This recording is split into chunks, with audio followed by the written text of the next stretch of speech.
Les artistes demandent la démission de la directrice du Burida. La gestion de Irène Vieira décriée depuis ces dernières semaines par un collectif d'artistes. L'alcool tue quelques 3 millions de personnes dans le monde chaque année, ce qui représente un décès sur 20, selon l'Organisation mondiale de la santé, la teneur du rapport de l'OMS dans ce journal. Bonsoir et bienvenue dans le 19h. La tension est montée d'un cran au Burida. Les artistes demandent le départ de Irène Vieira, directrice du Bureau ivoirien des droits d'auteur. Ils ont plusieurs griefs contre Irène Vieira, entre autres des décaissements de sommes d'argent qui ne respecteraient pas les normes selon les règlements de l'institution. L'Assemblée générale du conseil d'administration du Burida va se tenir vendredi prochain et c'est elle qui va trancher.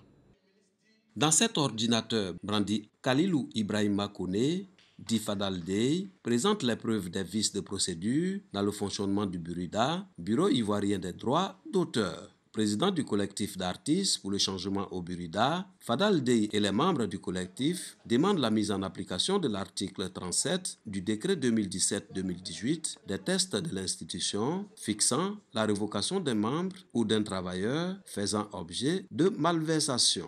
Selon nos textes, c'est le ministère de la Culture qui doit prendre un arrêté pour fixer les modalités de la sélection du DG.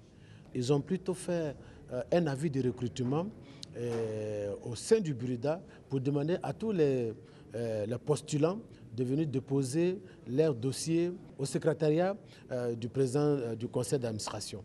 Alors, quand on faisait cet avis de recrutement, le président du conseil d'administration n'était pas en Côte d'Ivoire. Alors, pour que cet avis soit crédible devant les postulants, ils ont dû scanner sa signature. Nous ne sommes pas d'accord pour cela parce que la loi dit de prendre un cabinet agréé. Pour vous dire que Mme Vieira a été nommée sur du faux. Mme Vieira a organisé Solid Artistes. Et pour cela, environ plus de 150 millions ont été décaissés pour organiser cette soirée. Et à l'entrée, ils n'ont récolté que 7 millions. Alors, c'est pourquoi vous allez retrouver des artistes avec 8 000 francs comme droit d'auteur, 10 000 francs comme droit d'auteur. Et ajouté à tout cela, le Burida a été redressé 2 fois par les agents des impôts. Voilà. Alors que sur nos droits d'auteur, les impôts sont prélevés. L'argent va où? Quand elle fait un chèque au nom du DAF du ministère, c'est une grosse faute lourde de gestion.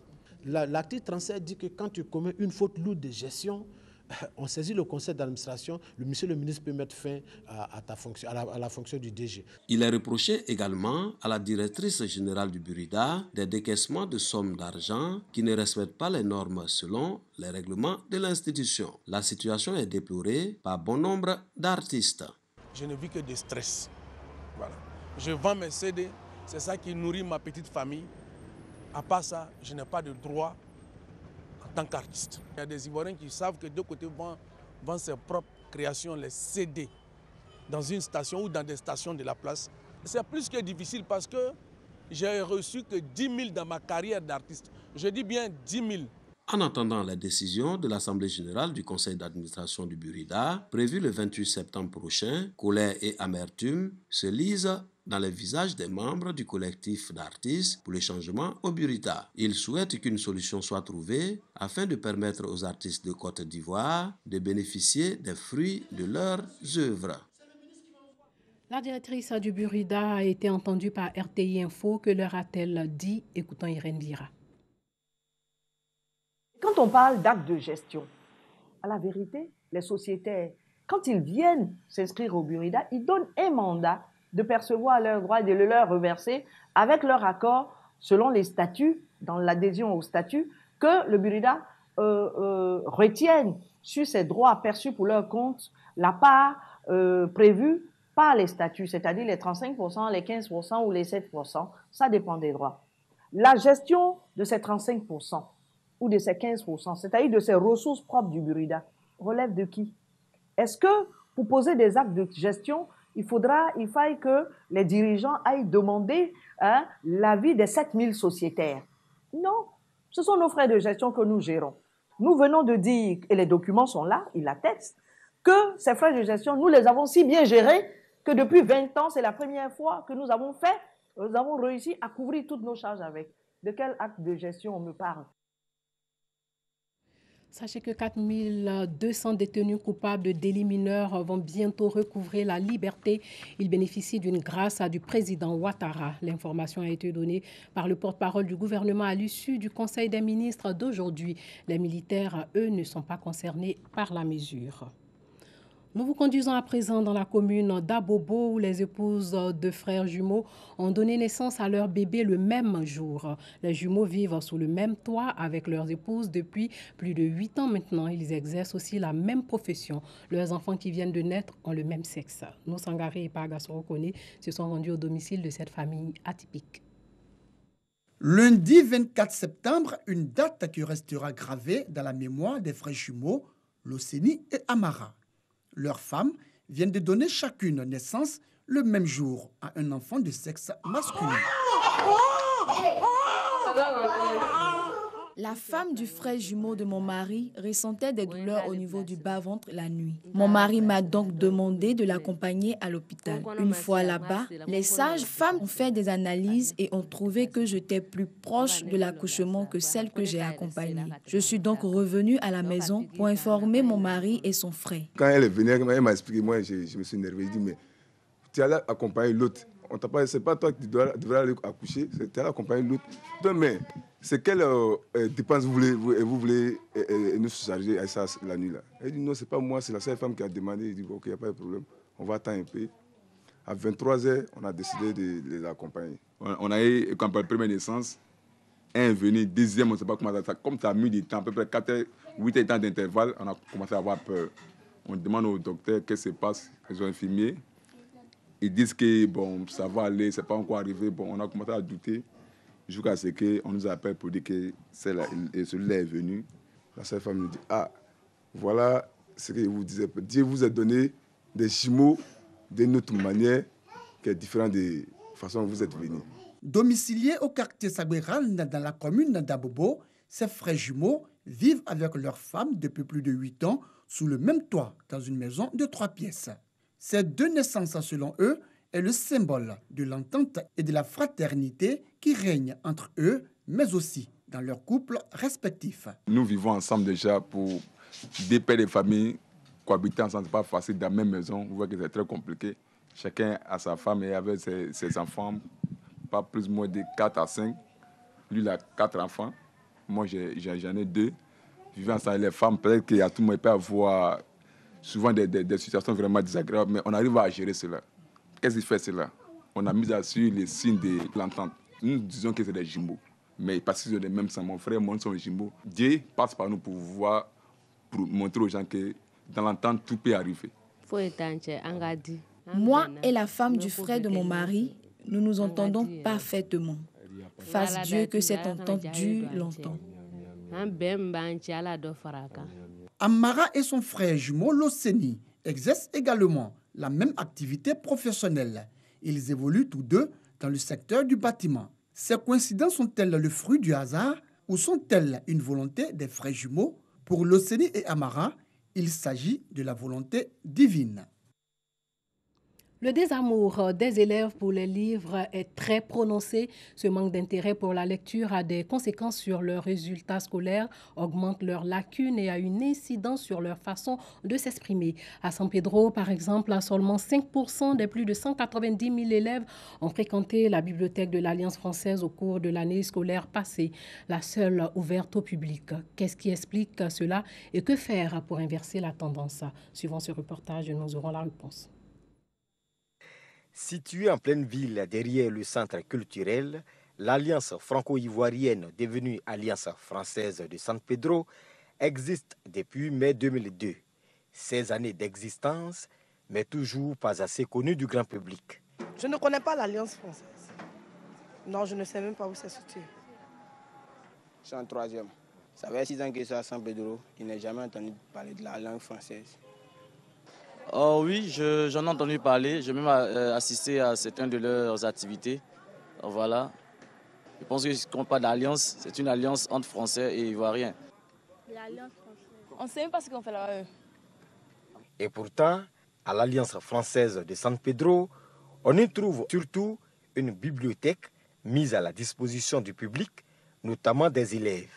Pour la modalité d'inscription, c'est valable pour 1 an. Pour les élèves écoliers, c'est 500 francs, c'est-à-dire ceux du primaire. Secondaire, de la 6e à la terminale, c'est 1000 francs. Étudiants, c'est 1500 et travailleurs comme sans emploi, c'est 2000 francs l'inscription. Malheureusement, les élèves fréquentent peu la bibliothèque. Le constat que nous faisons, c'est que les élèves de San Pedro ne s'intéressent pas beaucoup à la lecture. Vu la population scolaire, nous pouvons estimer à 5% le taux de fréquentation de notre bibliothèque par les élèves de San Pedro. Les élèves ne lisent plus beaucoup parce qu'ils se disent que c'est une perte de temps.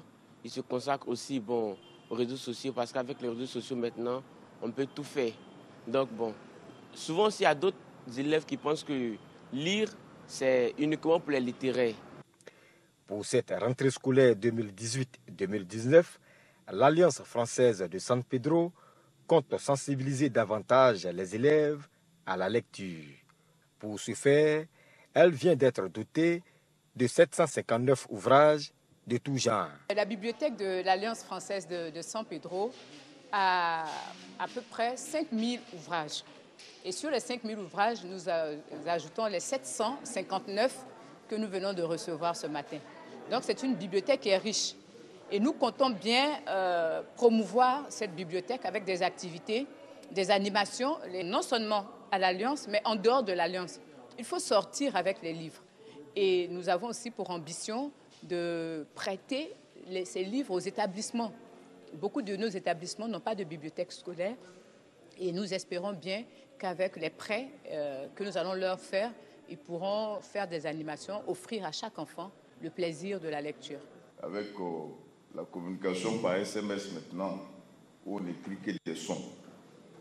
Et une telle initiative vient à point nommé car elle permet d'éveiller la conscience des parents et des élèves. Ce n'est pas avec le langage des SMS qu'on passe les concours. Ce n'est pas avec le langage des SMS qu'on rédige en classe. Et des concours d'orthographe et de dictée vont être organisés au cours de l'année scolaire et les lauréats seront récompensés comme ceux de l'année dernière.